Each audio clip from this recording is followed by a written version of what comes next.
കഴിഞ്ഞ 10 വർഷമായിട്ട് ഞാൻ എൻ്റെ ഹസ്ബൻഡിൻ്റെ സ്വഭാവം മാറ്റിക്കൊണ്ടേയിരിക്കാൻ ശ്രമിക്കുന്നു. പക്ഷേ അദ്ദേഹം മാറുന്നേയില്ല. ഞാനിപ്പോൾ തോറ്റുപോകുന്നു എന്ന് തോന്നുന്നു.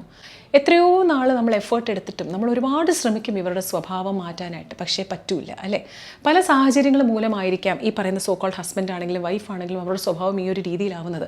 ജീവിത സാഹചര്യം, അവർ വളർന്നു വന്ന ആ ഒരു അന്തരീക്ഷം, അങ്ങനെ പലതുകൊണ്ട് അവർക്ക് അവരുടേതായിട്ടുള്ള ഒരു ക്യാരക്ടറിൽ അവർ നിൽക്കുമ്പോൾ ഈ പറയുന്ന പാർട്ട്ണർ, നേരെ ഓപ്പോസിറ്റ് ആയിട്ടുള്ളൊരു പാർട്ട്ണർ എന്തെങ്കിലും ഒരു തെറ്റിവർ കൊണ്ടുവന്ന് ചൂണ്ടിക്കാട്ടുമ്പോൾ അല്ലെങ്കിൽ ഇങ്ങനൊരു രീതിയിൽ ചെയ്തൂടെ എന്ന് പറയുമ്പം ഇവരുടെ ഈഗോ ഇത് സമ്മതിക്കില്ല, അവർ ചേഞ്ച് ചെയ്യില്ല. അപ്പം ഇവരെന്താണെന്ന് വെച്ചാൽ അവർ മാക്സിമം ശ്രമിക്കും അല്ലേ? അവർ ആദ്യം താണു വീണ് പറഞ്ഞു നോക്കും, വഴക്കിട്ട് പറഞ്ഞു നോക്കും, ഡിമാൻഡ് ചെയ്ത് നോക്കും, കരഞ്ഞു നോക്കും, രക്ഷയില്ല.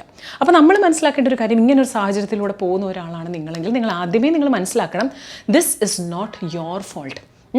നമ്മൾ നമ്മുടെ ഒരു സ്വഭാവം മാറ്റിയത് കൊണ്ടോ അല്ലെങ്കിൽ നമ്മൾ വേറൊരു രീതിയിൽ ചിന്തിച്ചത് കൊണ്ടോ ഒന്നും ഇവർക്ക് ഒരു പരിഹാരം, ഇവരുടെ ആ ഒരു ക്യാരക്ടർ മാറുന്നില്ലെങ്കിൽ, ഇവരുടെ സ്വഭാവം മാറുന്നില്ലെങ്കിൽ you start thinking about yourself. നിങ്ങളിലേക്ക് ഫോക്കസ് ചെയ്യാൻ തുടങ്ങുക. എത്രയോ വർഷങ്ങളായിരിക്കും നമ്മൾ ഇവർക്കായിട്ട്, ഇവരുടെ സ്വഭാവം മാറ്റാനായിട്ട് നമ്മുടെ സ്വഭാവം മാറ്റിക്കൊണ്ടേയിരിക്കുന്നത് അല്ലേ? നമ്മൾ എന്തൊക്കെയോ കോംപ്രമൈസ് ചെയ്ത് നമ്മൾ അവരുടെ മുമ്പിൽ വേറൊരു എൻറ്റയർലി ഡിഫറെൻറ്റ് ക്യാരക്ടറായിട്ട് നമ്മൾ മാറിക്കൊണ്ടിരിക്കുകയെന്ന് പലപ്പോഴും നമ്മൾ ചിന്തിക്കത്തില്ല.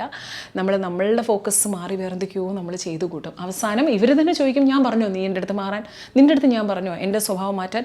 പല ക്വസ്റ്റ്യൻസ് ആയിട്ട് വരുമ്പോൾ എന്തിനാണ് ഞാൻ എൻ്റെ ഇത്രയും വർഷം കളഞ്ഞത് അല്ലേ? അങ്ങനെ ചിന്തിക്കാണ്ടിരിക്കാനാണ് ഞാനിവിടെ ഹസ്ബൻഡെന്നോ വൈഫെന്നോ അല്ല, ഈക്വലി രണ്ടാളുടെ അടുത്തും പറയുകയാണ്. അങ്ങനെ എന്തെങ്കിലും ഒരു സാഹചര്യത്തിലൂടെയാണ് നിങ്ങൾ കടന്നു പോകുന്നതെങ്കിൽ start focusing on your likes and dislikes. നിങ്ങൾക്ക് വേണ്ടി നിങ്ങൾ സമയം കണ്ടെത്തുക, നിങ്ങളുടെ ഇഷ്ടങ്ങൾക്ക് നിങ്ങൾ പ്രയോറിറ്റൈസ് ചെയ്യുക. നിങ്ങൾക്ക് എന്തൊക്കെയാണോ താല്പര്യം അത് ചെയ്യാനുള്ള ശ്രമം നടത്തുക. At the end of the day blame എല്ലാം നിങ്ങളുടെ ഉള്ളിലേക്ക് വരുമ്പം അവിടെ നമ്മളൊരു സീറോ ആയി പോകുന്ന ഒരു സാഹചര്യത്തിലേക്ക് നിങ്ങളെ കൊണ്ടെത്തിക്കാതിരിക്കുക. ലൈഫ് ഇസ് ടു ഷോർട്ട് അല്ലേ? ഒന്ന് കറങ്ങിത്തിരിഞ്ഞ് വരുമ്പോഴത്തേക്ക് ആ വർഷങ്ങളെല്ലാം പോവും. നമ്മൾ ചെയ്യാൻ ആഗ്രഹിച്ച ഒരു കാര്യങ്ങളും ചെയ്തില്ലല്ലോ എന്നുള്ള ഒരു ശൂന്യതയിലേക്ക് പോകുന്നതിന് മുമ്പ് start reflecting on your self. ഒരിക്കലും സ്വഭാവം മാറാത്ത ഒരാൾക്ക് ആളുടെ പുറകെ നടന്ന സ്വഭാവം മാറ്റി അതൊന്നും അല്ലാത്തൊരവസ്ഥയിലേക്ക് കൊണ്ടെത്തിക്കാണ്ട് നിങ്ങൾ തന്നെ നിങ്ങളുടെ സ്വഭാവം മാറ്റി നിങ്ങളെ ബെറ്ററാക്കാൻ നോക്കുക.